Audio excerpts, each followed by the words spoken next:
And here is the first question. Working capital means what? Funds required for day-to-day transactions, excess of current asset over current liabilities, fixed assets minus current assets, and none of the above. So what will be the correct answer for question first? Most appropriate option को ध्यान में रख के आप answer कीजिएगा. तो थोड़ा सा पहले देखते हैं, ब्रीफ आइडिया लेते हैं कि वर्किंग कैपिटल है क्या, एंड उसके बाद आप क्वेश्चन के ऊपर आइएगा. So here is working capital management. Working capital refers to funds required for carrying out day-to-day operation. It is in fact the lifeblood and controlling nerve of the unit. It include financing for all type of stock and other recurring expenses. आपके पास capital available है, जो proprietor या share holders ने जो पैसा लगाया company के अंदर, that is known as capital. अभी वो कैपिटल को आपको यूटिलाइज करना है ना. कुछ कैपिटल आपको इन्वेस्ट करनी है फिक्स्ड एसेट में, कुछ आपको चाहिए for meeting your day to day expenses. तो जो डे टू डे खर्चे हैं उनके लिए जो आपको कैपिटल चाहिए, that capital is known as working capital, and that capital will act as life blood for the business. Day to day expenses को मैनेज करने के लिए, डे टू डे जो एक्सपेंसेस रहेंगे उनको मैनेज करना भी क्या है, जरूरी है. सो ये जो एक्सपेंसेस रहेंगे, अगर मैं एग्जांपल की बात करूं तो कौन से एक्सपेंसेस हैं जो आप ये कैटेगरी में डाल सकते हो. जैसे आपने रॉ मटेरियल परचेज करना है, प्रोडक्शन करनी है, प्रोडक्ट्स मैन्युफैक्चर करने हैं, this is required. Foremost requirement है आपकी raw material, stores and spares, payment of wages to employees, payment of other expenses like operating expenses and other expenses, जिसमें आपके प्रोडक्शन से रिलेटेड, सेलिंग से रिलेटेड एंड एडमिनिस्ट्रेशन से related सारे expenses रहेंगे. They are part of your day to day operations, और you can say that working capital. ठीक है, कि वर्किंग कैपिटल क्या है, ये एक्सपेंसेस को मीट ऑफ करने के लिए आपको चाहिए होगी. सेकेंड क्वेश्चन यहाँ पे ये अराइज होएगा कि आपको पता तो चल गया कि वर्किंग कैपिटल क्या है. वर्किंग कैपिटल को कैलकुलेट भी तो करना आना चाहिए. So what is the formula for calculating working capital. तो नॉर्मली जो फॉर्मूला रहता है वर्किंग कैपिटल कैलकुलेट करने का, that is equal to current assets minus current liabilities.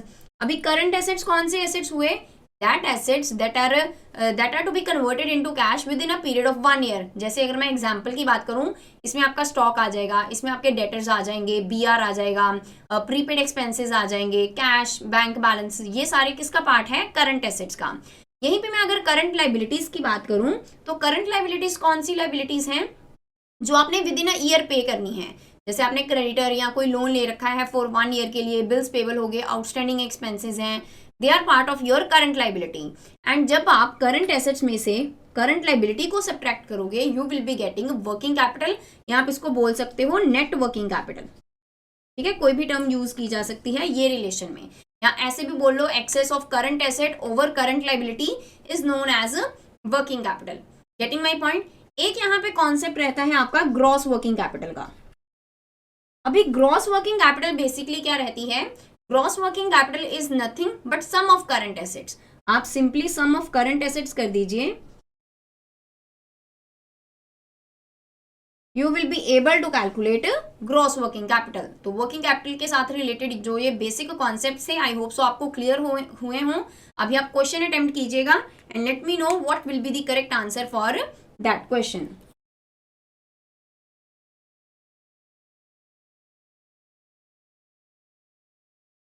तो here it is, working capital means what. तो अप्रोप्रिएट ऑप्शन को ध्यान में रख के आंसर कीजिएगा. Funds required for day to day transaction, excess of current asset over current liabilities, fixed assets minus current assets, none of the above. So what will be the correct answer for question first. Working capital means what. मैंने आपको बताया कि working capital क्या रहती है आपकी, वो वाले फंड्स जो आपको चाहिए to meet your day to day expenses, that is known as working capital. So option A will be the correct answer for question first. अभी जो ऑप्शन बी है, this is excess of current assets over current liability, no doubt it's stand for working capital, but it is the method for calculating working capital. आपसे यहाँ पे simply पूछा गया है what is the definition of working capital. Process नहीं पूछा गया कि आप उसको कैसे कैलकुलेट करोगे. तो ऑप्शन में आपको, अगर मैं यहाँ पे लिख देती कि बोथ ए एंड बी, या इधर ए या इधर बी, इनमें से हो सकता है, तो आप सोच सकते थे कि उनमें से कोई ऑप्शन हम ऑप्ट करते. लेकिन अभी अगर मैं यहाँ पे आपसे मोस्ट अप्रोप्रिएट ऑप्शन पूछूँ ना कि कौन सी रहेगी क्वेश्चन के कंटेक्स्ट में, that will be the correct one, that is option A. Funds required for day to day transaction is known as working capital. Option A will be the correct answer for this question. ठीक है, option B incorrect नहीं है, that is the formula for calculating working capital. Now next is next question is relating to, अभी आपने question में बताना है कि कौन सा पार्ट नहीं है as a principle of lending, liquidity, profitability, purpose, diversification of risk and none of the above.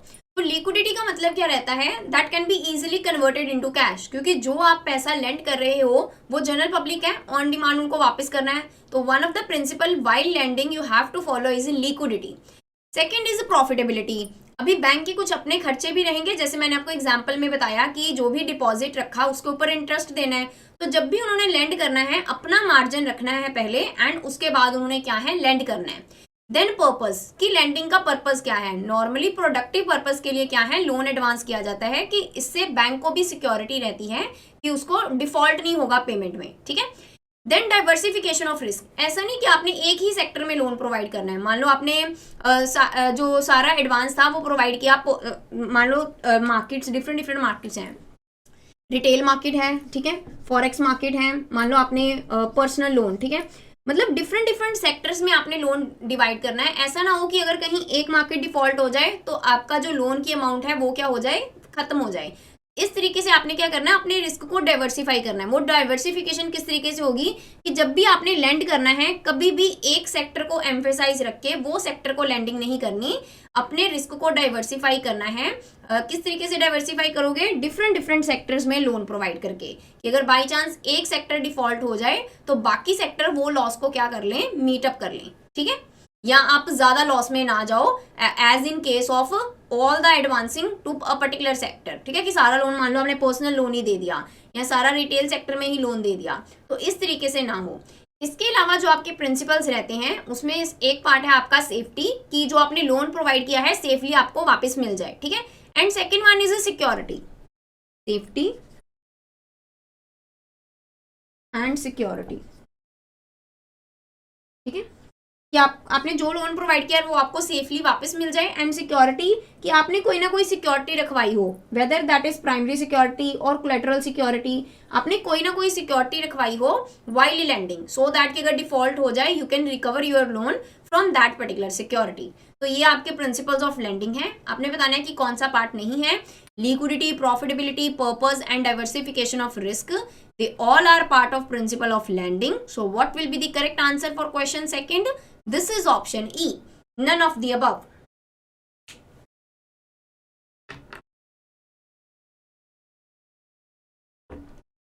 Next is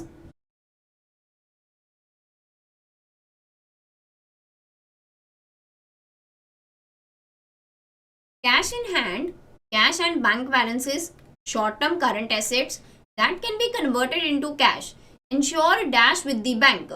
तो अगर बैंक के पास कैश इन हैंड है, कैश बैंक बैलेंसेस हैं, कुछ ऐसे एसेट्स हैं जिनको वो इजीली कन्वर्ट कर सकते हैं कैश में, ये कौन सी चीज की तरफ डिपिक्शन करते हैं, इशारा करते हैं बैंक के लिए, they ensure liquidity, they ensure profitability, they ensure diversification and all the above. So ये सारी कौन से आपके एसेट में बात करूं, ये वो सारे एसेट्स हैं that can be easily converted into cash. तो जो एसेट्स आपके इजीली कैश में कन्वर्ट हो जाते हैं वो क्या इंश्योर करते हैं, लिक्विडिटी। लिक्विडिटी का मतलब भी तो यही रहता है ना, that can be easily converted into cash. So what will be the correct answer for question third? This is option A, they all ensuring liquidity with the bank. Then next is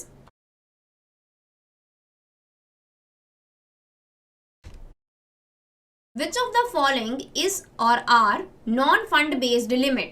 तो आपको पता है दो तरीके की limits रहती हैं credit facilities की। अगर मैं बात करूं, एक आपकी फंड बेस्ड, एक आपकी रहती है non fund based. Fund based में बेसिकली क्या रहता है, दो तरीके की आपकी क्रेडिट लिमिट्स रहती हैं, एक आपकी रहती है fund based and second one is non fund based. जहां पे एक्चुअल मूवमेंट ऑफ कैश होगा, ठीक है, that is known as fund based facilities, and जहां पे वो पर्टिकुलर पॉइंट ऑफ टाइम पे मूवमेंट ऑफ कैश नहीं होगा, that facilities are known as non fund based facilities. And bank आपको पता है fund based and non fund based दोनों तरीके की आपको लिमिट्स असाइन करते हैं, क्रेडिट फैसिलिटीज प्रोवाइड करते हैं। आपने बताना है कि इनमें से कौन सी नॉन फंड है, मतलब जहां पे आपका for the time being involvement of cash नहीं है, ठीक है, लेकिन फिर भी that type of facility is provided by bank. Is it cash credit और overdraft facility, bank guarantees, letter of credit, both B and C? So what will be the correct answer for question 4? तो यहाँ पे अगर मैं cash credit limit and overdraft facility की बात करूं, they are fund based facilities. Bank ने आपको क्या है, लोन प्रोवाइड किया for a particular period, you have to pay that loan. Overdraft में बेसिकली क्या रहता है कि आपके अकाउंट में मान लो बैलेंस नहीं है, आपको एक लिमिट असाइन कर देगी कि फिर भी आप क्या हो, अपने अकाउंट में से ये लिमिट तक पैसा निकलवा सकते हो। नो डाउट उसके लिए इंटरेस्ट चार्ज किया जाएगा बैंक की तरफ से, लेकिन आपको क्या है, ये फैसिलिटी है that is in the form of lending is provided by bank to their customer. ठीक है, तो ये तो आपकी कौन सी हुई, यहाँ पे तो इन्वॉल्वमेंट ऑफ फंड हुआ ना, so this is your fund based. Second one is bank guarantee. Bank guarantee basically क्या है, जैसे मान लो दो पार्टीज हैं ए एंड बी, ठीक है, ए मान लो यहाँ पे बायर है एंड बी कौन है यहाँ पे, सेलर। या मैं ऐसे बोल दूं, अगर मैं आप लोगों से यहाँ पे रिलेशनशिप पूछूं, the relationship between A and B is of what nature. अभी यहाँ पे अगर ए ने सामान बाय किया तो इन्होंने पेमेंट करनी है ना बी को, इन्होंने सपोज बोला कि मैं आपको आफ्टर सम टाइम पेमेंट कर दूंगा, तो बी इनके लिए अभी क्या बन गए, ए ने इनको पेमेंट करनी है, इनकी लाइबिलिटी है, तो बी इनके लिए क्या बन गए, बी इनके लिए बन गए क्रेडिटर। यहीं पे बी के लिए अगर मैं ए की बात करूं तो ए क्या एक्ट करेंगे, ए विल एक्ट एज डेटर। ठीक है, कि एसेट क्रिएट हो गया ना कि आफ्टर सम टाइम ए ने इनको पेमेंट करनी है। जब ए ने इनको कहा कि मैं आपको कुछ समय के बाद पेमेंट कर दूंगा, तो बी ने यहाँ पे कहा कि आप क्या है, मेरे को गारंटी दिलवा दीजिए, बैंक की गारंटी दिलवा दीजिए कि इन केस अगर आपने डिफॉल्ट किया तो वो केस में बैंक को पेमेंट करनी पड़ेगी। तो बी ए जो पर्सन है अपने बैंक के पास जाएंगे एंड बैंक को बोलेंगे कि आप मेरे बिहाफ के ऊपर गारंटी दे दीजिए बी को कि आफ्टर 2 और 3 मंथ्स मैं उनको पेमेंट कर दूंगा। इन केस अगर पेमेंट नहीं हुई तो बैंक यहाँ पे क्या है, पेमेंट करेंगे। एंड ये जो गारंटी इशू की जाती है बैंक की तरफ से, ये 3 कैटेगरीज की हो सकती है। First one is your financial guarantee, second one is your performance guarantee and third one is your deferred payment guarantee. ठीक है, 3 कैटेगरी में आप इसको डिवाइड कर सकते हो बैंक गारंटी को। तो यहाँ पे ए क्या है, ए क्या एक्ट करेंगे, ए एज ए एप्लीकेंट एक्ट करेंगे। इन्होंने एप्लीकेशन फाइल की ना बैंक के पास कि आप मेरे बिहाफ के ऊपर क्या हो, गारंटी दे दो बी को, and B party will act as beneficiary. ठीक है, तो यहाँ पे अगर मैं नंबर ऑफ कॉन्ट्रैक्ट की बात करूं, this is known as bank guarantee. यहाँ पे अगर मैं नंबर ऑफ कॉन्ट्रैक्ट की बात करूं, जिसके ऊपर भी क्वेश्चन पूछा जा सकता है, तो कितने नंबर ऑफ कॉन्ट्रैक्ट आपको देखने को मिल रहे हैं, 3। 1 between A and B, second between A and bank and third between B and bank. तो number of contract involve in bank guarantee is 3। Number of parties कितनी है यहाँ पे, 3। आपसे पार्टीज के रिलेशन में भी क्वेश्चन पूछ लिया जाएगा।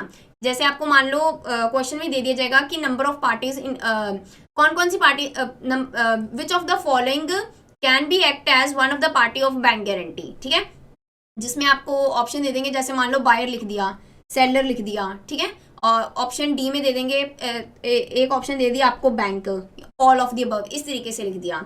यहाँ आपको लिख देंगे debtors, creditors, bank. Bank will act as here what, bank will act as a surety. तो श्योरिटी की फॉर्म में भी आपको ऑप्शन दी जा सकती है कि बैंक गारंटी में जो पार्टीज रहती हैं, आपने चूज करना है कि कौन सी पार्टीज रहती हैं, तो वहां पे आपको बैंक एज अ श्योरिटी भी पार्टी गिवन हो सकती है। तो किसी भी फॉर्म में पूछा जाए, आप ध्यान में रखिएगा, ए को एज अ एप्लीकेंट भी पूछा जा सकता है कि आपको ऑप्शन में दे देंगे which of the following is party of bank guarantee, parties under bank guarantee. Option दे देंगे एप्लीकेंट, क्रेडिटर एंड श्योरिटी। तो वो केस में भी आपका करेक्ट आंसर क्या रहेगा, ऑल दी अबव। तीनों क्या है, आपकी पार्टीज हैं बैंक गारंटी की। ठीक है, तो ये क्वेश्चन भी आप ध्यान में रखिएगा। तो ये आपका कॉन्सेप्ट था बैंक गारंटी का। इन केस अगर डिफॉल्ट हो जाएगा तो बैंक पेमेंट करेंगे किनको, पर्सन बी, या मैं कहूँ क्रेडिटर, या मैं कहूँ सेलर। ठीक है, नेक्स्ट जो है यहाँ पे ऑप्शन है दैट इज, अभी अगर मैं यहाँ पे एक्चुअल मूवमेंट ऑफ फंड की बात करूँ, अभी क्या अभी के लिए जब बैंक ने गारंटी दी होगी तो क्या उन्होंने पैसा दिया होगा ये पर्सन जो है बी उनको, नहीं, वो तो उनकी लाइबिलिटी तब अराइज होगी जब ए ने डिफॉल्ट कर दिया। अभी पर्टिकुलर पॉइंट ऑफ टाइम पे क्या बैंक की लाइबिलिटी अराइज हुई, नहीं। तो यहाँ पे ये जो आपका बैंक गारंटी है, this is non fund based limit. Option B क्या है यहाँ पे करेक्ट ऑप्शन है। Next is letter of credit. So letter of credit अगर मैं आपको इन शॉर्ट बताऊं, वैसे तो इसका बहुत प्रोसेस जो है लेंदी प्रोसेस है, ठीक है। मैंने LRAB में लेकिन आपको इसके ऊपर कंप्लीट सेशन लिया है, तो आप वो सेशन एक बार जरूर काइंडली गो थ्रू कर लीजिएगा, आपका और कॉन्सेप्ट क्लियर हो जाएगा लेटर ऑफ क्रेडिट के रिलेशन में। इन शॉर्ट अगर मैं यहाँ पे लेटर ऑफ क्रेडिट अभी के लिए बताऊं, तो लेटर ऑफ क्रेडिट बेसिकली क्या रहता है, जब भी आप इंटरनेशनल ट्रेड करते हो ना, इंटरनेशनल ट्रेड में पार्टीज डिफरेंट डिफरेंट कंट्रीज में रहती हैं। जैसे मान लो ए रहता है आपका इंडिया में एंड बी रहता है USA में। ये मान लो इंपोर्टर हैं, इन्होंने गुड्स मंगवानी है, इनसे मंगवानी है बी से, B will act as exporter, ठीक है। तो अभी पार्टीज एक दूसरे को जानती नहीं। ए इंडिया में है, जो बी है, यहाँ पे बी है, सॉरी बैंक नहीं, बी जो बी है, बी इज इन US। तो यहाँ पे इनको एक दूसरे के ऊपर क्या ट्रस्ट नहीं रहता कि अगर मान लो मैंने गुड्स सेंड कर दी, पता नहीं ए मेरे को पेमेंट करे या ना करे, ज्योग्राफिकल डिस्टेंस है ना यहाँ पे, तो ए को ये चीज का डर रहता है कि अगर मैंने पेमेंट कर दी, पता नहीं मेरे पास गुड्स आए या ना आए। तो ये केस में इन दोनों को एक ऐसा पर्सन चाहिए जिसके ऊपर इनका ट्रस्ट भी हो एंड इनकी रीच भी पॉसिबल हो, एंड वो पर्सन जो सामने आता है that is what, that is bank, ठीक है। ये जो पर्सन है ना ये अपने बैंक को बोलेंगे कि आप मेरे बिहाफ के ऊपर लेटर ऑफ क्रेडिट इशू कर दीजिए टू दी सेलर या टू दी एक्सपोर्टर, जो क्या करेगा, जो सिर्फ एक गारंटी इंश्योर करेगा, बी को सिक्योरिटी प्रोवाइड करेगा, इन केस अगर ए ने पेमेंट नहीं की आपको पेमेंट मिल जाएगी। एंड ए को यहाँ पे क्या श्योरिटी रहेगी कि जो बी है वो गुड्स डिलीवर कर देगा, ठीक है। यहाँ पे जो बायर है, बायर की कंट्री के बैंक को आप इशूइंग बैंक बोलते हो, है ना। जो सेलर की कंट्री में बैंक रहता है दैट इज एडवाइसिंग बैंक। मतलब नंबर ऑफ पार्टीज बहुत इन्वॉल्व रहती हैं आपका लेटर ऑफ क्रेडिट के कॉन्सेप्ट में। तो आपने अगर इसका प्रोसेस जानना है, नंबर ऑफ पार्टीज जाननी है, इतने तरीके का लेटर ऑफ क्रेडिट होता है, तो आप लेटर ऑफ क्रेडिट जो मैंने LRAB में आपको करवाया था, आई होप सो आपने वो क्लास अटेंड की हो, तो आप वो क्लास जरूर एक बार गो थ्रू कर लीजिएगा, आपका लेटर ऑफ क्रेडिट के रिलेशन में सारे कॉन्सेप्ट क्लियर हो जाएंगे, ठीक है। ये मैंने आपको बेसिकली यहाँ पे बेसिक आइडिया दिया अबाउट लेटर ऑफ क्रेडिट। तो अभी आप क्या यहाँ पे जब बैंक ने लेटर ऑफ क्रेडिट इशू किया पर्सन बी को with the help of advising bank, तो क्या यहाँ पे एक्चुअल मूवमेंट ऑफ फंड हुआ ये पर्टिकुलर पॉइंट ऑफ टाइम पे? नहीं। तो इसी वजह से आपका लेटर ऑफ क्रेडिट जो है that is non fund based limit. तो ऑप्शन बी और ऑप्शन सी की अगर मैं बात करूं, ये दोनों ही आपका क्या है, करेक्ट ऑप्शन है from question point of view. Both are non fund based limits, ठीक है। सो करेक्ट ऑप्शन यहाँ पे क्या रहेगा, this is option D, both B and C. Option D will be the correct answer for this question.